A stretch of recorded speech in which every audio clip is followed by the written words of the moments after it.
আজকে আপনাদের জন্য নিয়ে আসলাম মেরা পিঠা। এটা বিভিন্ন এলাকা বিভিন্ন নামে ডাকে, আপনার এলাকায় কি নামে ডাকে আমি জানি না। এটা পাতিলে পানি বসিয়ে দিব অল্প এক চিমটি পানির লবণ দিয়ে, তারপর চালের গুঁড়ো দিয়ে ভালোভাবে মিশিয়ে নেব। যদি দেখেন একটু নরম হয়ে গেছে আর একটু চালের গুঁড়ো দিয়ে দিবেন।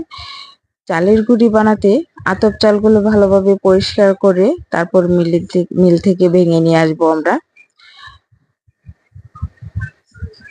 যখন কাইটা হয়ে আসবে তখন অল্প ঠান্ডা করে তারপর এটা ভালোভাবে মতে নিব। ভালোভাবে মতে নিলে পিঠাটা ভালো হয়। তারপর অল্প অল্প নিয়ে এভাবে গোল করে বানিয়ে নিব। আপনার যেমন ইচ্ছে তেমন করে বানাতে পারেন, লম্বাও বানাতে পারেন, গোল বানাতে পারেন। এটা দিয়ে পাতিলও বানানো যায় ছোট বাচ্চাদের জন্য। তারপর বানানো শেষ হলে একটা পাতিলে পানি বসিয়ে এর উপর একটা ছাঁকনি দিয়ে ঢেকে দিব পিঠাগুলো দিয়ে। তারপর দেখবো একটা কাঠি দিয়ে যে হলো কিনা, তারপর নামিয়ে ফেলবো। এটা এইভাবেও খাওয়া যায়, আর এটা তাওয়াতে দিয়েও খেতে মজা। তারপর এটা তাওয়া বসিয়ে অল্প উলটপালট করে নামিয়ে নিবেন। এটা চাপা ভর্তা, ধনিয়া পাতা ভর্তা, এটা দিয়ে খেতে অনেক মজা। ধন্যবাদ সবাইকে।